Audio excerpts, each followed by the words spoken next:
मध्यावधि चुनाव अभी होने, इस सब पर एक कंसेंसस होगा राष्ट्र का। अभी एक पार्टी को बुलाया है, फिर दूसरे राज्य की पार्टी, ये सब करते करते अभी तो 6 महीना साल भर, उसके बाद ये रिपोर्ट सौंपी जाएगी, फिर रिपोर्ट पार्लियामेंट में ले होगा। तो इसका तो लंबा प्रोसेस है ना।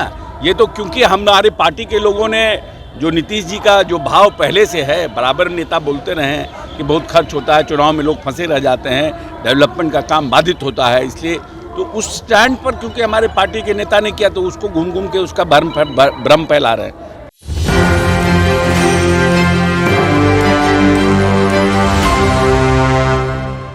नमस्कार, मेरा नाम सदन, आप देख रहे हैं न्यूज़ 20 पर। हम इस वक्त जदयू के प्रदेश कार्यालय में हैं। यहाँ संत रविदास का जयंती समारोह मनाया गया और इस बीच पूर्व मंत्री अशोक चौधरी पहुंचे हुए थे। जब मीडिया से बातचीत किया तो उन्होंने साफ तौर पर जन विश्वास यात्रा को, तेजस्वी यादव की जो यात्रा निकाली गई उसको लेकर और जो क्रेडिट लेने का जो श्रेय लगा हुआ है उसको लेकर क्या कुछ कह रहे हैं। पहले आइए पूर्व मंत्री अशोक चौधरी को सुनते हैं। एक चुनाव के लिए रामनाथ कोविंद जी की एक कमेटी बनी हुई है और ये कमेटी पहले बनी थी और सभी राजनीतिक दलों से इस पर राय मशवरा वो कमेटी कर रही है।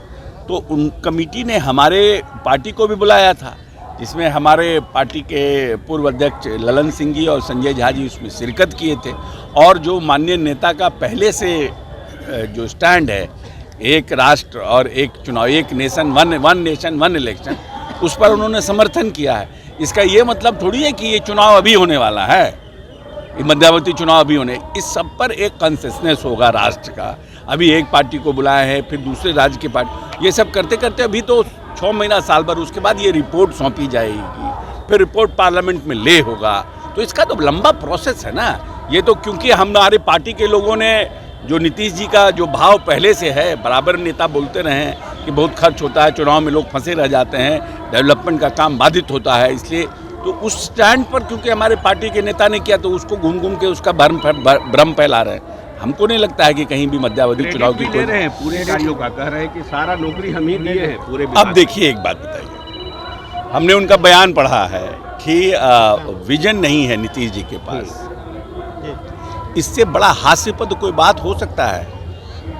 जिस नेता ने 6 योजना की शुरुआत बिहार से की और इसको केंद्र सरकार से लेकर दूसरे राज्यों ने अंगीकार किया, वैसे व्यक्ति के बारे में आप कहते हैं कि विजन नहीं है। जिस व्यक्ति ने जल जीवन हरियाली पर जो यूएनओ और यूनाइटेड नेशन ने जो मीटिंग किया इन्वायरमेंट पर, क्लाइमेट चेंज पर, उस पर माननीय नेता नीतीश कुमार के बुला करके पूरे विश्व के जो इन्वायरमेंट के लोग थे, नेता थे, जो काम कर रहे हैं, उनके सामने नीतीश जी की बातों को रखवाया।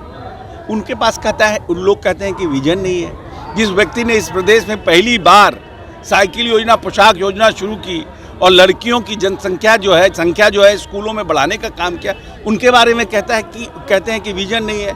जिस व्यक्ति ने हर घर में जल नल योजना की शुरुआत बिहार से शुरू की, जिसको केंद्र सरकार ने अडॉप्ट किया, उनके बारे में कहता है कि विजन नहीं है। जो आदमी के पास जब बिहार मिला था तो 32,000 करोड़ का बिहार था, आज 2,70,000 करोड़ का बिहार हो गया, उनके बारे में कहता है कि विजन नहीं है। सर, मांझी जी का एक बयान आया, एहसान उतारने की बात कर रहे हैं, क्या लग रहा है? सब ठीक नहीं है? आपने साफ तौर पर बिहार सरकार के पूर्व भवन निर्माण मंत्री अशोक चौधरी को सुना। उन्होंने कहा कि तेजस्वी यादव जन विश्वास यात्रा निकाल रहे हैं, जो यात्रा निकालना है उनको निकालिए, जनता सब कुछ देख रही है। वहीं क्रेडिट लेने का श्रेय जो लगा हुआ है उसको लेकर उन्होंने कहा कि वो मुख्यमंत्री नहीं थे, मुख्यमंत्री हमारे नीतीश कुमार थे, हमारा विजन हमारा है। नीतीश कुमार ने जो काम किया है वो उनकी काम की चर्चा यूएनओ में होती है, तो ये लोग क्या जानेंगे। इन्होंने साफ तौर पर कहा कि उनके पास ना कोई विजन है, हमारे नेता यानी मुख्यमंत्री नीतीश कुमार ने जो काम किया है वो जनता देख रही है। बहरहाल इस खबर में इतना ही। खबरों के लिए बने रहिए न्यूज़ 24 पर। मेरे सहयोगी पिंटू के साथ मैं सदन जी, पटना।